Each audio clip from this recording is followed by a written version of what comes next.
Hi, everybody. It's time for the grammar book homework. We are on page 26 and 27, and today we're working on simple and compound sentences again. We're looking a little bit deeper into what makes it a sentence. Now, a sentence is a complete idea, but a simple sentence has two parts. It has the pronoun or noun that tells you who or what is doing something. And then we have the verb that tells what that person or thing is doing. So we need to know what that who part is and the what part. Who is it about and what did they do? Looking at this simple sentence here, Aunt Jen makes bread. Who is the sentence about? Aunt Jen. What is she doing? She makes bread. Um, Bread is not what we want here. We need makes. That is wrong because makes is our verb. Aunt Jen is the noun. So we have a noun and we have a verb. Makes is the verb. What is she making? She's making bread, but bread is another noun. We want the verb and the noun. Now, this is the verb phrase. So we're really just breaking the sentence into two parts. There's the noun phrase and the verb phrase. So we are going to draw a line. Oh, they did the opposite. Sorry. We're going to draw a line under the who and we are going to circle what they do. So maybe I'll just erase that there. So we're underlining our who and we are circling the what they do part. Noun, verb. Rico and Carson visit the museum. Who are we talking about here? Rico and Carson. We've got that and in there, so we have actually two parts to our who, which is called the subject. So Rico and Carson, and what do? They visit the museum. Rico and Carson are the who. Visit the museum tells us what they do. Rico looks at paintings. Who are we talking about this time? Just Rico. And what is Rico doing? What's the action? He looks at paintings. And finally, Carson walks in the gardens. Who are we talking about here? Carson. And what does Carson do? Walks in the gardens. Now, I don't know if you're noticing frequently that noun who subject part comes at the beginning of the sentence. And frequently the verb phrase what they're doing part comes after, but not always. So don't just get into the habit of thinking the noun is the first part and the verb comes after. Usually, but not always. So looking down here, we are going to put these parts back together. We have the who and we have their what, and we have to make a simple sentence, a complete sentence that has the who and the what. So here we have ate lunch and the students. It's a little easy to figure out because they have their capital over here and the period over here. But here's our students. We wouldn't say ate lunch, the students. We would say the students ate lunch, period. Angie sipped juice. Here's our who, here's the what, and that sounds right together. Angie sipped juice. It's a capital because it's a name, but also at the beginning of the sentence. Sipped juice and a period. The last one, drank milk, Emma and Ned. Ooh, there's no period this time.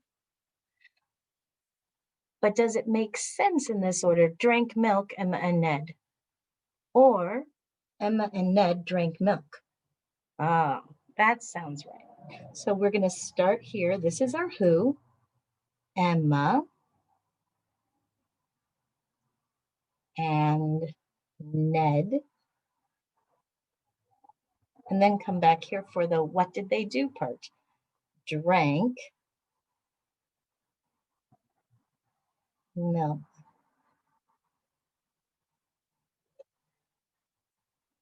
If you need to pause, go ahead. I'm going to move on to page 27. On 27, we're taking it a little bit further when we're talking about the compound sentences. A compound sentence is made up of two sentences that you put together into making one. And we join it with a comma and then the conjunction, like we talked about before. And, but, or also works. So in a compound sentence, you're going to have that who and what twice because it's really two sentences.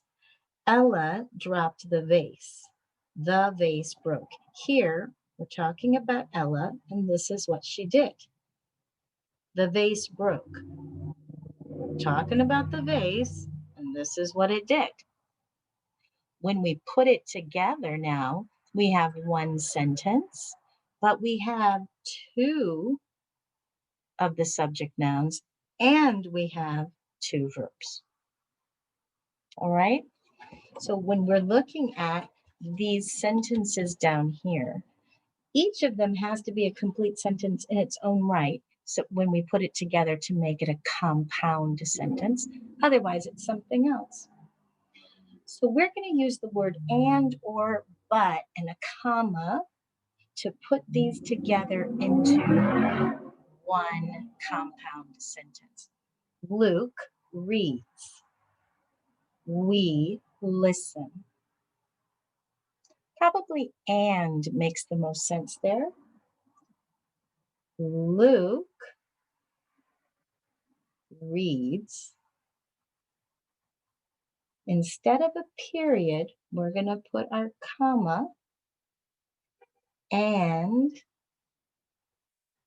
now we're coming here. This was a capital because it was the beginning of the sentence. Now it's not. So we're going to make that a small w. We listen. Period.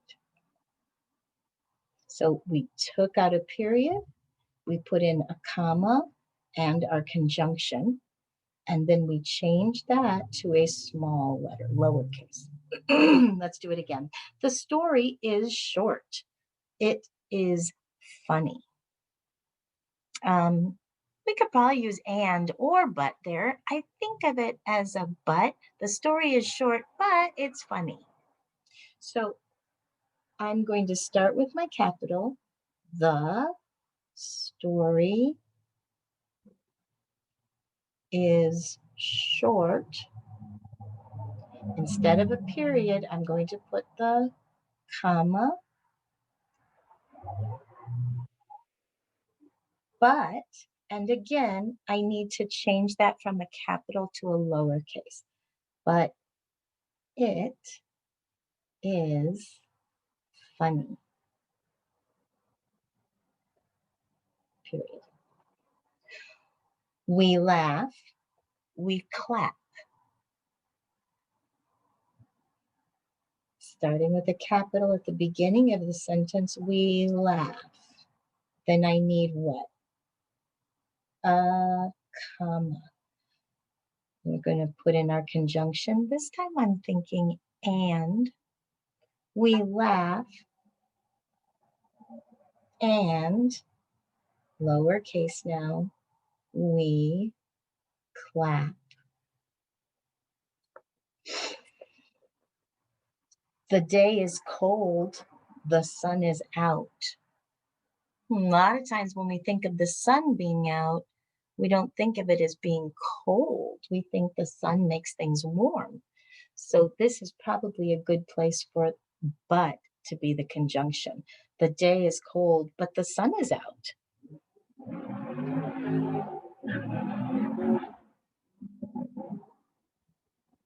The day is cold.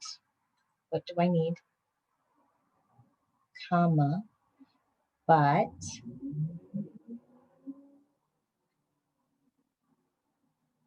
again, lowercase, the sun is out. You could do this one in either order. The sun is out, but the day is cold. Still makes sense. The last one, we walk to the library. It is closed. I think that's probably, but also they were planning to go to the library to read books. They can't do that now. So they're changing their minds.